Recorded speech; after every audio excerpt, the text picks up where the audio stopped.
তো hello friends, আবারও প্রকাশিত হলো unique identification authority of India.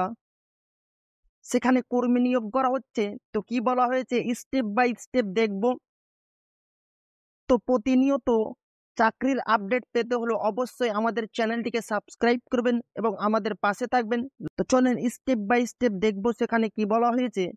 তো প্রথমে দেখেন unique identification authority of India.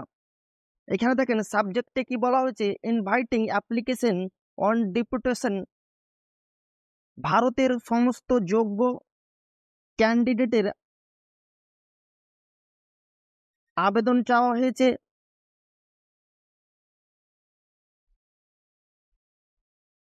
তো এখানে দেখেন পোস্ট কি রয়েছে, পোস্ট রয়েছে অ্যাসিস্ট্যান্ট সেকশন অফিসার, যে পোস্টে আপনাদের নিয়োগ করা হবে। তার নম্বরে দেখেন নাম্বার অফ ভ্যাকান্সি, 2টি ভ্যাকান্সি রয়েছে। তারপর দেখেন এলিজিবিলিটি ক্রাইটেরিয়া, সেখানে কি বলা হয়েছে স্টেপ বাই স্টেপ দেখব। তো 1 নম্বরে দেখেন অ্যাসিস্ট্যান্ট সেকশন অফিসার, সেখানে আপনাদের বেতন দেওয়া হবে। দেখেন পে ম্যাট্রিক্স লেভেল 6, যখন আপনারা হবেন তখন আপনাদের বেতন দেওয়া হবে 35,400 থেকে 1,12,400 টাকা পর্যন্ত। তারপরে দেখেন, তো এখানে দেখেন অ্যাসিস্ট্যান্ট অ্যাকাউন্ট অফিসার, এখানে কিন্তু পোস্ট রয়েছে 1টি ভ্যাকান্সি।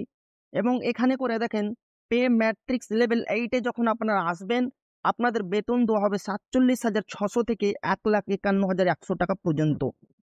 তো এখানে দেখেন প্রফেশনাল কোয়ালিফিকেশন, আপনাদের যোগ্যতা কি বলা হয়েছে স্টেপ বাই স্টেপ দেখবো। এখানে দেখেন of character account, post account, MBA, অবশ্যই আপনাদের MBA অথবা having pass SAS equivalent examination of organized account cadre of central state government অথবা having successfully complete having at least 5 year experience in handing account related work.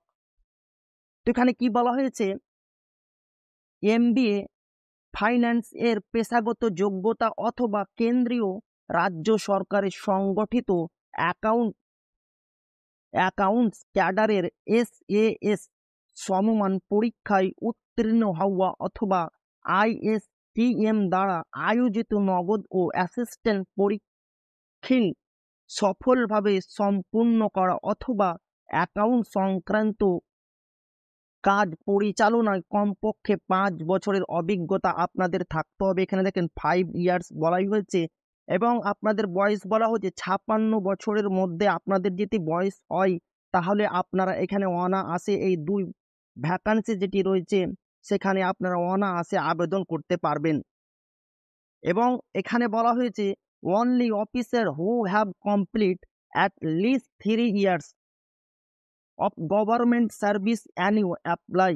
এখানে বলা হচ্ছে আপনারা যদি সরকারি কর্মচারী থাকেন এবং 3 বছরের যদি আপনারা কাজ করে থাকেন সরকারি অফিসে তাহলে আপনারা এখানে আবেদন করতে পারবেন। এখানে স্পষ্ট বলা হয়েছে আপনারা যদি সরকারি কর্মচারী থাকেন এবং 3 বছর কাজ করে থাকেন তাহলে আপনারা এখানে আবেদন করতে পারবেন।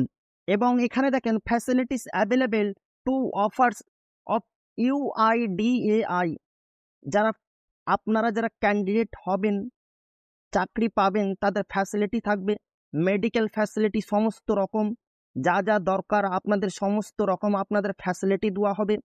এখানে দেখেন কি বলা হচ্ছে application in the form set out in annexure one. এবং এখানে দেখেন certificate from the forwarding officer in the form set out in annexure 2। এখানে বলা হচ্ছে আপনাদের আমি দেখাচ্ছি কোন ফর্মের কথা এখানে বলা হচ্ছে।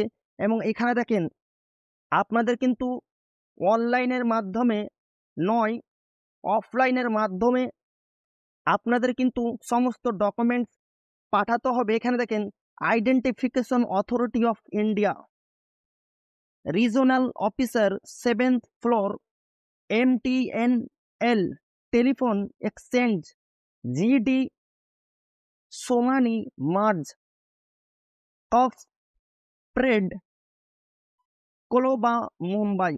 এই সেই অ্যাড্রেস যে অ্যাড্রেসে আপনাদের এই সমস্ত কিছু ফর্ম এবং যা যা ডকুমেন্টস চাওয়া হয়েছে সমস্ত কিছু একসঙ্গে করে পোস্ট অফিসের মাধ্যমে আপনাদের পাঠাতে হবে।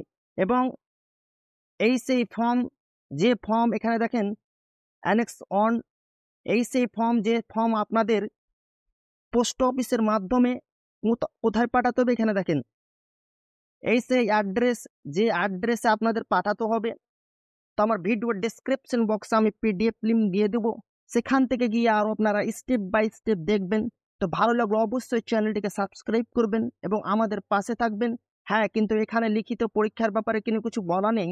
আপনারা এখন পর্যন্ত অনলাইনে রেজিস্টার করবেন, রেজিস্ট্রেশন করার পর আপনারা অফলাইনের মাধ্যমে এই ঠিকানাতে আপনারা আপনাদের ফর্ম ফিল আপ করে এবং সমস্ত ডকুমেন্টস দিয়ে অফলাইনের মাধ্যমে পাঠিয়ে দিবেন। তো আবারও দেখা হবে একটা নতুন ভিডিওতে।